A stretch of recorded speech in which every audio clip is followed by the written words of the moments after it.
Putin visits Ukraine as a criminal. Good afternoon, this is Henry Keane and a daily wrap-up on UATV channel, doing our best to break hard things in easy terms for the whole free world directly from Ukraine. Putin visits Mariupol.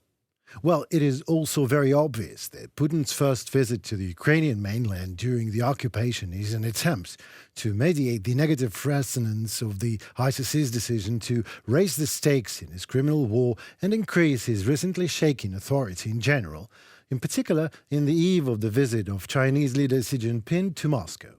The use of Mariupol, one of the biggest Putin's war crime scenes in its PR campaign, is an evidence of the boundless cynicism of Putin and his clique that always obvious. A thug is a thug.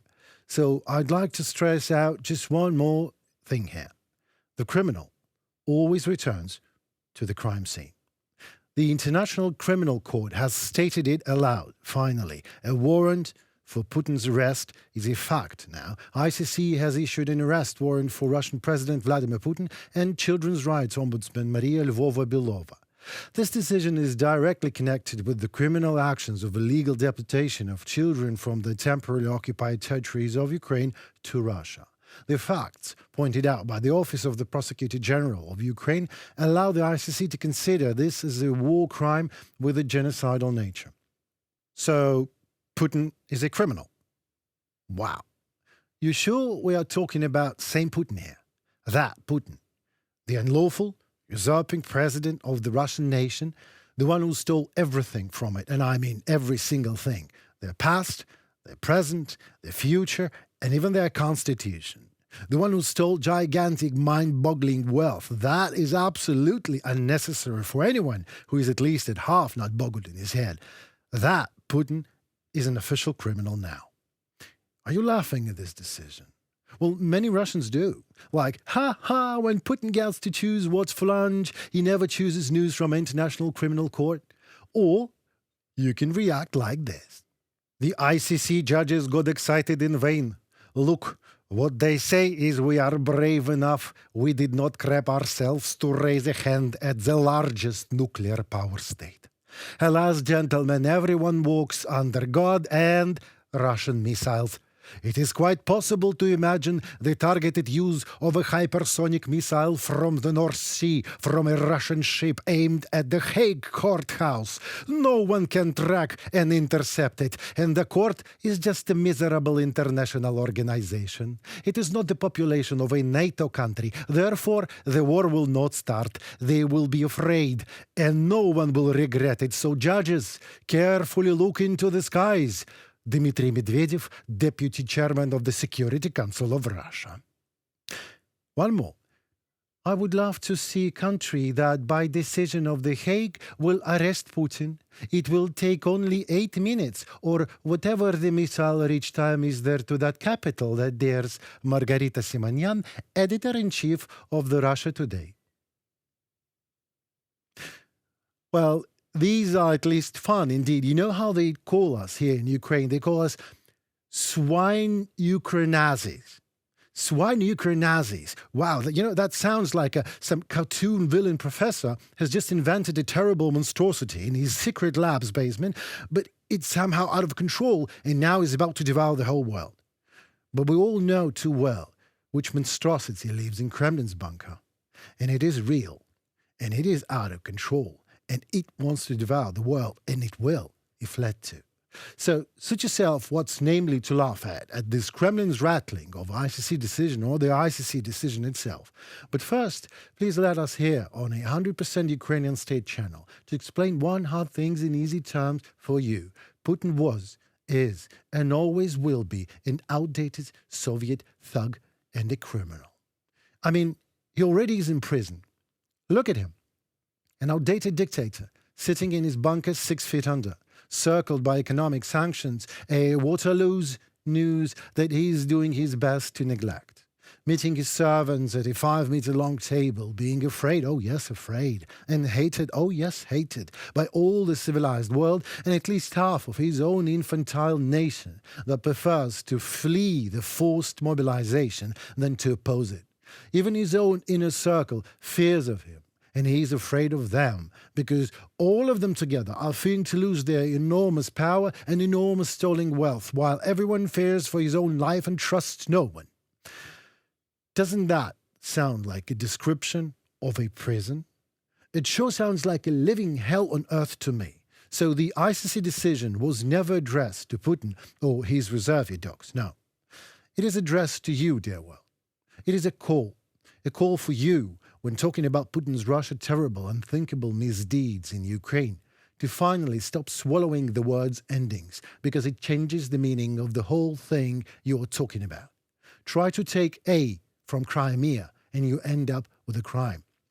The ICC decision's point is to call for you to start naming things what they really are, to call the fact of a deportation of our children to Russia a genocide and a crime against humanity, to call Russia a terrorist state led by a thug, to call Russian nation to be held accountable for its outrageous criminal infantilism, allowing itself being enslaved to its Tsar who brought havoc and destruction to our land, and is threatening your land, whether you believe it or not. It is a call for you to finally stop calling Russian criminal deeds against Ukraine and the free world a conflict, a crisis, a misunderstanding, or anything else but a Russian criminal deeds. I hope we on UATV have brought this ICC decision to you in terms easy enough for your comprehension, and I should be closing the theme now, but I would like to ask you for another 2 minutes of your time. We in Ukraine understand that to grasp the consequences and reasons of the war that is raging somewhere in the galaxy far, far away is barely possible if you are living in a different galaxy. That's the physics of the strong social interactions in the human social universe. Until the gravity of the event horizons doesn't bother you personally, you are not personally bothered much. Well, you are to some extent, but then again, how do you understand the real scale of someone else's disaster and the grief and loss and suffering? Even if for some reason you consider yourself ready for such a dreadful level of empathy, you still can't do it. It is some social law, yet another physics, this time the inner physics of the weak interactions within mass and social media, TV and journalism, pretending to present you the whole picture of a Russian war against Ukraine while cutting the frame to some shocking and frightening content, like missile attack, burning houses, dead bodies on the streets, some victims of war, and the heroes of it, whether fictioned or not. Thus, inevitably, media is belittling the scale of the event in favor of the resolution of your screen. So if you are not in Ukraine personally, and you don't know anyone who suffered from this criminal war against us in person, then we, instead of empathizing, you will inevitably end up being amazed, surprised, entertained by such a blockbusting scale of event, awed by such a terrible show, such a major global shift in geopolitical tectonics that is taking place right before your very eyes here and now. And you will observe this real war against real us that is ruining our real cities and is killing our real loved ones right now as you watch it in real time. But you won't be able to understand a thing, because you can always turn it off when it gets too much. We can't.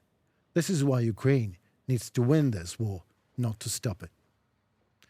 And if you really want to cross this media threshold that boggles our imaginations, taking a cautious step into a twilight zone of uncertainty and real empathy, and try to understand on what grounds the International Criminal Court issues an arrest warrant for the criminals who have abducted our children and calls the fact of abduction of Ukrainian children the crime of genocide, then the only thing you have to do is to dare to ask yourself just one simple question. If that would be your child abducted, what would you call it then? 3 days after being accused by an international tribunal of war crimes in Ukraine, Putin is meeting his Chinese counterpart Xi Jinping in Moscow today. For Xi Jinping, this meeting with President Putin may look like a timely opportunity to showcase China's growing diplomatic clout on the world stage and its ambition to challenge the US-led global order. But here in Ukraine, and in many Western capitals, the optics of the visit will look very, very different.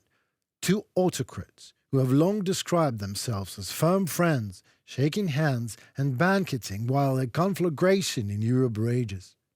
What will the leader of the Chinese Communist Party and Putin will be talking about? Probably about that peace plan, remember, which was made public almost a month ago. For almost a year, official Beijing has not made any statements. And now the Chinese dragon follows its predatory instincts, it senses the weakness of one of the parties and makes the move. Allegedly, China is such a peacemaker and against any wars. But let me remind you that China was the only country at the G20 summit that supported Russia and did not sign the general address of the foreign ministers of the countries after the meeting in India in early March. One can say that something has changed in the plans of the Chinese authorities. Maybe Xi Jinping has gained more confidence after his third re-election as the head of the Communist Party. Maybe. Or maybe Russia has already become so weak that it cannot independently maintain its offensive potential in Ukraine. After all, one of the main theses in the Chinese plan will remain the cessation of hostilities on the line that exists today. Beijing has cast the visit as a journey of peace, where Xi Jinping is supposed to play a constructive role in promoting peace talks over the war in Ukraine. After touching down in Moscow on Monday, Xi said in a statement that China is willing to continue to work with Russia to firmly safeguard the international order. Well, not much to explain here, really. Seeing Russia humiliated in Ukraine is obviously not in China's interest, but to come Russia's aid means a way bigger risk and a much bigger deterioration in their relationship with the United States and other Western countries. I think China is very supportive of Russia. Certainly, we know that China has substantially increased its purchase of oil and gas from Russia, and these numbers are probably higher than publicly reported. I have no doubt that Russian financial institutions under sanctions are laundering money in China due to the lack of transparency of the Chinese financial system in global markets, and I think China can and will help Russia in several indirect ways, regardless of whether it supplies weapons to Russia directly or not. John Bolton, former national security advisor to the Trump administration. So, what is China's plan? And while we all are guessing, it might be worth to mention that whatever the plan is, Chinese companies have already supplied Russia with 1,000 assault rifles that can and will be used in war against us, as well as other equipment, including parts for drones and body armor. According to the customs data aggregator Impagines, deliveries were made from June to December 2022. One of China's largest state defense contractors, China North Industries Group Corporation Limited, shipped rifles to Russian government-linked company Techrim in June. These are CQA rifles that are modeled after the American M16s but are listed as civilian hunting rifles in China. China police also use them actively, probably for hunting civilians. In addition, through Turkey, Russian companies received spare parts for drones for multiple Chinese companies as well as bulletproof vests, according to the publication. Another Chinese company has sent drone parts to Russia via the United Arab Emirates in November-December this year. So, wrapping up this hard thing in easy terms for you, Chinese rifles in the hands of Russian PMC Wagnerites will be killing Ukrainians.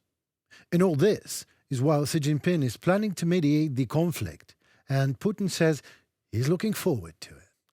Well, whatever the outcome of this visit will be for all the parties involved, one thing can be wrapped up for sure. While neither Moscow nor Beijing are members of the ICC, in this video the Chinese leader is officially shaking the hand of an international criminal who has conducted a crime of genocide and is wanted in 123 countries of the world. International politics, as awkward as it gets. A grain deal has been renewed, but you will love the thrilling detective part of this story. Some facts first, however. The Black Sea Grain Initiative has enabled more than 25 million tons of crop shipments from Ukraine since it was first brokered by the United Nations and Turkey in July. That's contributed to a slump in food commodity costs that has skyrocketed after Russia's criminal invasions initially disrupted trade flows.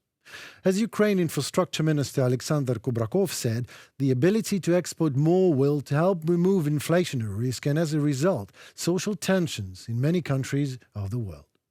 While Ukraine's harvests have been battered by the war, we still are an agricultural heavyweight and rank among the world's top shippers of staples, from sunflower oil to wheat and corn. The significant volumes exported through the grains corridor are vital to helping prevent a global hunger crisis from worsening and to reduce pressure on inflation. Still, consumer prices remain high in many nations, and then the deal was prolonged. And the last very moment, of course.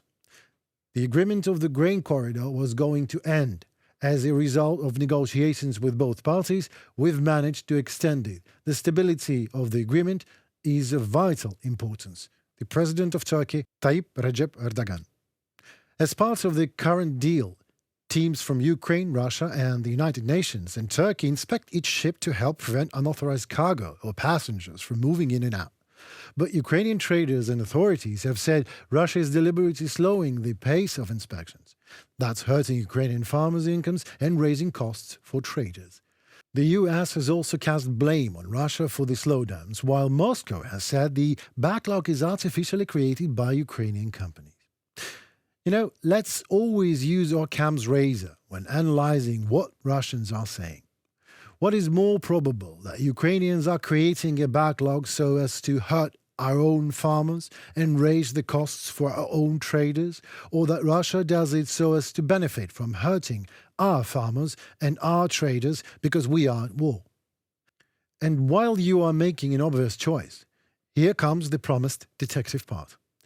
Ukraine Infrastructure Minister Alexander Kubrakov said on Saturday that the last day of the deal's current run, the pact had been prolonged for another 120 days.